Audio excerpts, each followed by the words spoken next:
जी नमस्कार, मैं राकेश और स्वागत करता हूं आपका एजुकेशन मोड 1 के यूट्यूब चैनल पे।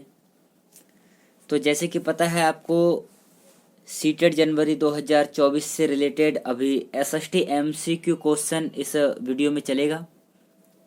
इससे पहले भी हमने कई सारे वीडियो किए हैं जिनमें एसएसटी के कुछ इम्पोर्टेंट क्वेश्चन मैंने कराए हैं पहले, उसी से रिलेटेड मैं आगे क्वेश्चन करा रहा हूं। ये एमसीक्यू क्वेश्चन इसलिए होता है ताकि पेपर के दिनों में हमें क्या मिलता है, इससे अनुभव मिलता है कि किस प्रकार प्रश्न पूछे जा सकते हैं या फिर प्रश्न का क्या क्रम हो सकता है, किस प्रकार के प्रश्न आएंगे। इससे हमें अंदाजा मिल जाता है जिससे कि हमें काफ़ी आसान होता है हमें एग्ज़ाम में। तो चलिए हम इसी से को ध्यान में रखते हुए आज के इस वीडियो को शुरू करेंगे। हम पहले क्वेश्चन से हम स्टार्ट कर लेते हैं। पहला और इम्पॉर्टेंट क्वेश्चन है, कोलकाता विश्वविद्यालय की स्थापना किस वर्ष की गई थी? ऑप्शन है आपके सामने 1877, 1867, 1857 या फिर इनमें से कोई सा नहीं है। ऑप्शन नंबर 4 है, आपसे पूछा गया है कि कोलकाता विश्वविद्यालय की स्थापना किस वर्ष की गई थी। ये 4 ऑप्शन है आपके सामने, आपको चूज करना है इनमें से कि इसका सही उत्तर कौन सा होगा। तो जैसे कि आपको पता है कि कोलकाता विश्वविद्यालय की जो स्थापना है सन 1857 में हुई है, तो ऑप्शन नंबर सी सही हो जाएगा। इस प्रश्न का बिल्कुल राइट आंसर हो जाएगा। कोलकाता विश्वविद्यालय की स्थापना 1857 में हुई है। चलिए अगला क्वेश्चन देखेंगे। दूसरा क्वेश्चन है, किस वर्ष भीमराव अंबेडकर ने मुंबई में दलित संस्थान बहिष्कृत हितकारिणी सभा की स्थापना की थी? इंपॉर्टेंट क्वेश्चन है ये भी। ऑप्शन 4 है आपके सामने, 1926, 1925 और 1924 और चौथा ऑप्शन है इनमें से कोई सा नहीं है। तो इन चारों में से चूज करना है आपको कि हितकारिणी सभा की जो स्थापना है कब की गई थी। तो दूसरा का भी ऑप्शन हो जाएगा आपका ऑप्शन नंबर सी, 1924। हितकारिणी सभा की जो स्थापना है 1924 में की गई थी। किसने किया था? डॉक्टर भीमराव अंबेडकर के द्वारा ये किया गया था। चलिए तीसरा क्वेश्चन देखेंगे। अनुसूचित जाति परिसंघ की स्थापना किस वर्ष की गई थी?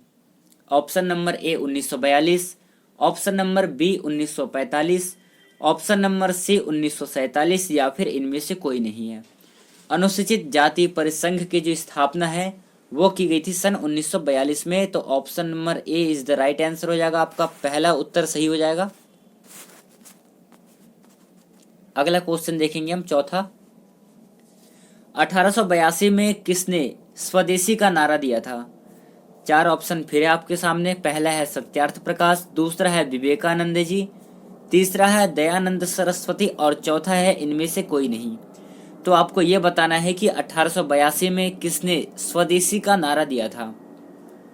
तो चौथे ऑप्शन हो जाएगा आपका, चौथे प्रश्न का उत्तर हो जाएगा ऑप्शन नंबर सी, स्वामी दयानंद सरस्वती। इन्होंने 1882 में स्वदेशी का नारा दिया था। तो ये आपको ध्यान रखना है कि दयानंद ने 1882 में स्वदेशी का नारा दिया था। चलिए अगला क्वेश्चन। आर्य समाज ने गायों की रक्षा हेतु गौ रक्षिणी सभा की स्थापना की थी। कब की थी? वर्ष बताना है आपको। कि पहला क्वेश्चन ये देखना है कि गौ की रक्षा हेतु गौ रक्षिणी सभा की स्थापना की गई थी। एक प्रश्न यहाँ से बना। दूसरा प्रश्न है कि किस वर्ष की गई थी।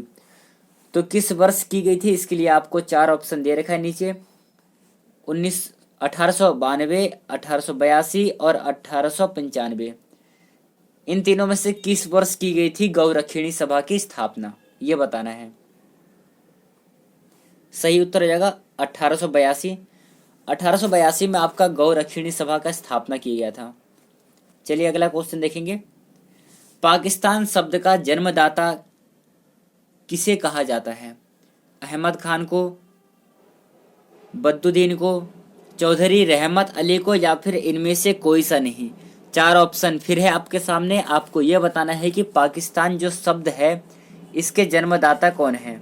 तो आंसर चले जाएगा आपका ऑप्शन नंबर सी के साथ, चौधरी रहमत अली। इन्हें पाकिस्तान शब्द का जन्मदाता माना जाता है। तो अगला क्वेश्चन देख लेंगे हम, इम्पोर्टेंट क्वेश्चन है। और 7वां क्वेश्चन है, लोक हितवादी के नाम से किसे जाना जाता है? लोक हितवादी के नाम से किसे जाना जाता है? दयालदास को जाना जाता है, सुरेंद्र नाथ को जाना जाता है, या फिर गोपाल हरि देशमुख को जाना जाता है, या फिर इनमें से कोई सा नहीं है? तो इस प्रश्न का राइट आंसर हो जाएगा आपका option number C, Gopal Hari Deshmukh को लोकहितवादी के नाम से जाना जाता है। चलिए अगला क्वेश्चन देखेंगे। 8वां क्वेश्चन है, देव समाज के संस्थापक किसे कहा जाता है? ऑप्शन नंबर ए है दयालदास को, option number B Devendra Nath Thakur को, ऑप्शन नंबर सी है शिव नारायण अग्निहोत्र को, और ऑप्शन नंबर डी है इनमें से कोई सा नहीं है। तो आपको ये आंसर चूज करना है कि देव समाज के संस्थापक किसे कहा जाता है। तो राइट आंसर हो जाएगा आपका option number C, Shiv Narayan Agnihotri. Shiv Narayan अग्निहोत्र को देव समाज का संस्थापक माना जाता है। अगला क्वेश्चन देखेंगे। तरुण स्त्री सभा की स्थापना किस शहर में की गई थी? तरुण स्त्री सभा की स्थापना किस शहर में की गई थी? ऑप्शन नंबर ए है हैदराबाद, बी है कोलकाता, सी है चेन्नई, और डी है इनमें से कोई सा नहीं है। तो आपको सही उत्तर का चयन करना है, और 9वां का आपका सही उत्तर हो जाएगा ऑप्शन नंबर बी, कोलकाता। जो तरुणी सभा की स्थापना है वो कोलकाता शहर में की गई थी। चलिए अगला क्वेश्चन 10वां है, गांधी जी ने कांग्रेस के सदस्यता से कितनी बार त्यागपत्र दिया है? 2 बार, 3 बार, 4 बार, या फिर इनमें से कोई सा नहीं है? बताइए कितने बार उन्होंने त्यागपत्र दिया था? तो उन्होंने 2 बार त्यागपत्र दिया था। यह आपको याद रखना है कि उन्होंने 2 बार त्यागपत्र दिया था। चलिए अगला इंपॉर्टेंट क्वेश्चन, कांग्रेस का प्रथम ब्रिटिश अध्यक्ष कौन था? Option number A Frank Morris, option number B George Yule, option number C George Washington, और डी का इनमें से कोई मतलब नहीं है। तो बताइए कांग्रेस का प्रथम ब्रिटिश अध्यक्ष कौन था? तो प्रथम ब्रिटिश अध्यक्ष कांग्रेस का जो था वो है George Yule. Option number B सही हो जाएगा, जॉर्ज यूल प्रथम कांग्रेस का ब्रिटिश अध्यक्ष था। चलिए इसी के साथ हम अगला क्वेश्चन पे बढ़ते हैं।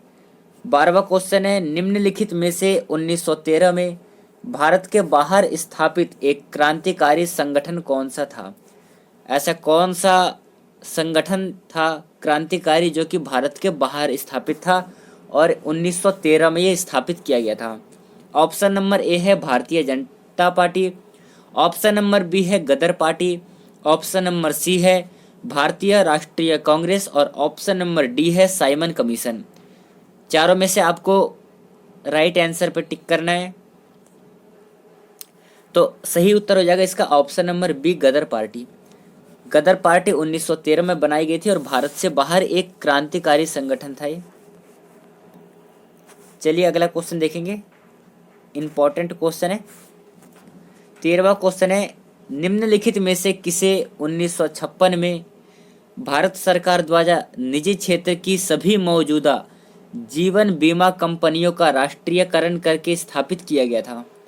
ये 4 ऑप्शंस है, इन चारों में से किसे किया गया था ये आपको बताना है। तो ये किया गया था ऑप्शन नंबर डी, जैसे कि इसने पहले बता चुका है जीवन बीमा, तो भारतीय जीवन बीमा निगम, इसे किया गया था। तो आपका ऑप्शन नंबर डी सही हो जाएगा।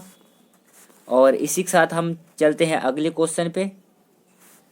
तो हमारा अगला क्वेश्चन है, प्रसिद्ध गीत ऐ मेरे वतन के लोगों मूल रूप से किसके द्वारा गाया गया था? जो ऐ मेरे वतन के लोगों ये जो प्रसिद्ध गीत है ये मूल रूप से किसके द्वारा गाया गया था? ऑप्शन नंबर ए है श्रेया घोषाल के द्वारा गाया गया था, आशा भोसले के द्वारा, अरिजीत सिंह के द्वारा, या फिर लता मंगेशकर के द्वारा? किसके द्वारा गाया गया था ये प्रसिद्ध गीत? तो सही उत्तर हो जाएगा आपका option number D, Lata Mangeshkar के द्वारा ये गाया गया था। तो ऑप्शन नंबर डी सही हो जाएगा आपका।